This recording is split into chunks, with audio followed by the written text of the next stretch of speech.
Amid calls for police reform and national debate around the deadly use of force, law enforcement officials say recruiting and retaining police officers has become a serious challenge. Can a stronger focus on community based policing help to change that?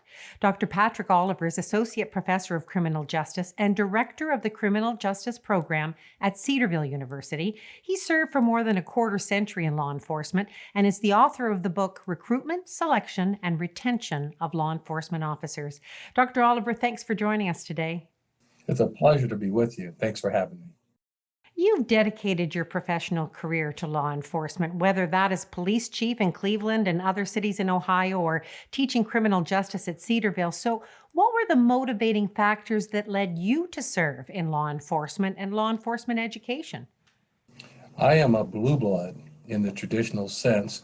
I had a father who worked in law enforcement. It was all I knew him to do as I grew up. He was a Cleveland police officer and spent his last 10 years as a homicide detective. And he absolutely loved this job. And I didn't realize how much I was soaking in his love of the police profession. And when I went away to college, to the University of Cincinnati, I decided to major in criminal justice and later decided I wanted to go into law enforcement. So it really is a labor of love. And it also matches my skill set, personality, interest, and my values. So it's something I think I was wired to do. In fact, I used to tell several people I was born to do this work. While you are a strong proponent of community based policing, would you say that that is the opposite of reactive policing? And what does the evidence say about impact on communities and crime reduction? Yeah, community-based policing is really engaging the community. The community is a partner in crime prevention and solving crime. You know, the police are the community and the community are the police. Police give full time and attention to a responsibility incumbent upon every citizen. So community-based policing uh, has some short-term and long-term crime reduction benefits. It also builds community trust, and it also makes the community a partner in how policing is being done. Well, law enforcement, as you suggest, is 80% service, 20% enforcement. And the focus of hiring process, you say, should be in the spirit of service. So when you think of the traits of an effective police officer, how important is it to have a moral compass that is based on strong values like truth, honesty, and integrity? When hiring is done effectively, it's based on high moral character. I'll say it this way. High moral character or integrity is the essence of what you're looking for in policing. And so there are really six traits that are very important to find in a law enforcement officer. First and foremost is high moral character or integrity. Second is a strong service orientation, someone who puts serving others before self. Third is someone who has good human relation skills. Law enforcement officers have to meet and deal with people all day long, oftentimes going into a negative situation, have the ability to leave people with something positive. Fourth, they have to be a team player because law enforcement agencies need officers that are going to come in early, stay late, be on call, work evenings, work nights, work weekends, work holidays. You have to be a team player. Number five, you have to be a performance-driven individual, someone who wants to be the very best they can be, someone who has a good work ethic. And number six, you have to have self-control. When things get out of control, you stay under control. You stay professional, you stay caring and compassionate. So those six qualities are extremely important, and they showed up on research that I've done. While selecting the next generation of police officers, an incredibly important task. Is it a complex multi step process? Is it standardized? Or is the hiring process part of what that Justice in Policing Act looks to address in terms of establishing national standards that are the same coast to coast? Probably surprising to most Americans, it's really not standardized. There are really a few components that every law enforcement agency must have in their hiring process. They must have a background investigation. They must have an medical examination for a law enforcement officer. And so those are two key things that they really must have. If you really ought to have psychological testing. Now, most states don't really mandate all three of those, but if you don't have those, you're really opening the liability door. The Justice and Policing Act is really not dealing with those standards per se. What they're dealing with is a national data bank on officers who have problems like criminal problems or have been disciplined or terminated so that they eliminate the wandering officer, someone who goes from one law enforcement agency after being fired and gets hired in another state where they don't know about this officer's problems. Well, you talked about some of the important traits: human diversity skills, cultural competency, self control, the ability to be unbiased. Some skills are easily demonstrated in an interview process, others can be taught. But a character trait is something that you have or you don't, isn't it? What does character based hiring look like, and how important is emotional intelligence to a police officer? I think it's critical, and I would sum it up with this statement that basically you hire for character and you train for skill. So largely people need to bring high moral character, those key character traits, including several that you mentioned, to the job. Now, you should teach for them, you should model them, you should manage for them, but largely you want people who already have a history of demonstrating them. If they don't, you really don't want to select those individuals. That's important because most time when you have officers that either get disciplined, terminated, or indicted on the job, it's because of behaviors and traits that are demonstrated on the job. And so you need to look for behaviors and traits up front.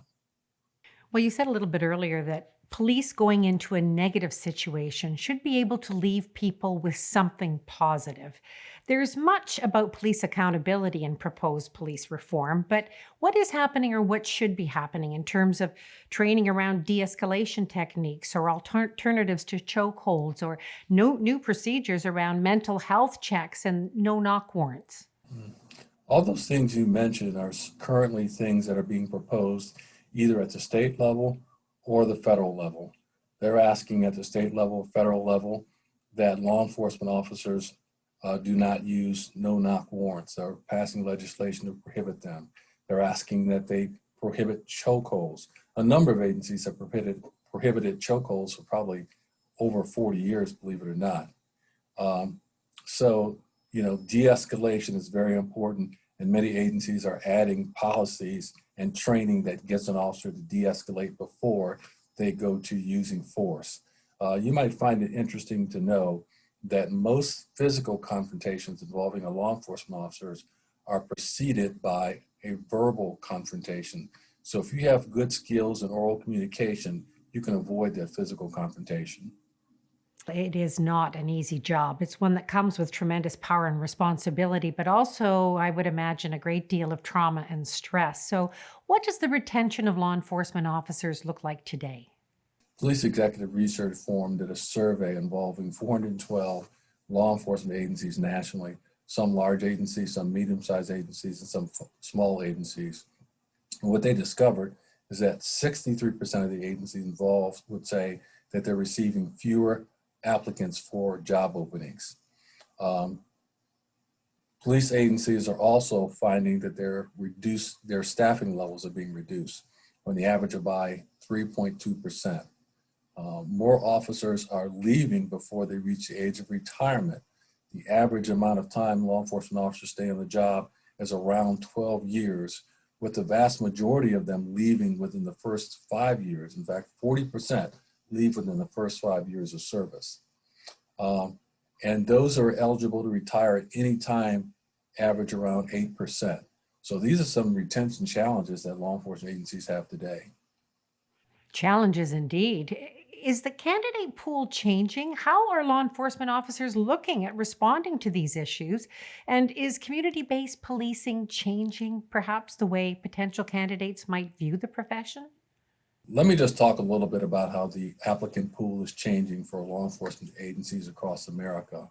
Number one, there is an increase in college education for law enforcement officers. However, when they do physical abilities testing, more applicants are failing that portion of the examination process. More applicants have financial troubles. Um, there is more drug and alcohol use. Of course, many states and communities are changing their laws regarding drug and alcohol use. They do seem to want a more balanced life than earlier generations. Um, the impact of negative news stories, who knows what effect that's having. And Many of them don't work the same career for a lifetime, much less work for the same employer for a lifetime. So those are some of the key things that are impacting the applicant pool and the ability to recruit, retain law enforcement officers. So I would imagine strategies then to recruit and retain are going to have to change along with them. Yes, absolutely. There are two that are the most effective. Number one is basically a process called growing your own, where you get people interested in the law enforcement field before they're eligible to be hired based on age, usually starting from 12 to 18 years old, and you get them in either an Explorers program, cadet program, or a college internship program. You coach them, you train them, you mentor them, and sometimes even help with their education, and you prepare them for a police career. Number two is something called targeted selection. That's when you basically identify, what are the knowledge, skills, abilities, education, training, experience, behaviors, and traits that would make someone effective on a job at your agency. And then you're intentional about going out and finding that type of person and recruiting them and bringing them into the hiring process.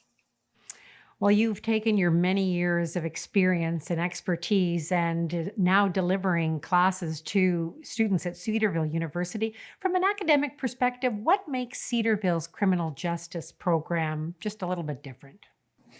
I would say the first distinctive that we have is that our professors are what I would call scholar practitioners. And so we have a practitioner background combined with our academic background. And so when we teach and instruct and mentor students, we can talk about how what we're teaching is practically applied in the field. And so we know sort of generally what tends to work and what doesn't tend to work. Second, I would say is very important. We come at every one of our courses from a biblical worldview. Because we're a Christ-centered institution of higher learning, everything is set in a foundation of, glorifying God and serving mankind. I think we have a couple of courses that are unique that you won't find somewhere else. And one of them is personal financial management. We teach students how to manage their money, go through 10 components of personal financial management. We believe that's very important, and that's a required course. And then we have a career options course that's taught their very first year that helps them to plan, prepare for a career in the field of criminal justice. And we use some instruments that help them determine whether they're actually suited or wired for criminal justice. If they're not, then many students transfer to another major because they really determine in that class, I'm really not suited or wired for this field. So those are a couple of key things I think that would make us distinctive as an academic program. Well, before we close, it's a question that I have to ask. Given the changing landscape and given your experience as an educator and a former chief of police, are you hopeful for the future of law enforcement? I'm going to give you a caveat to that question. Generally, I am, but it depends on two key things.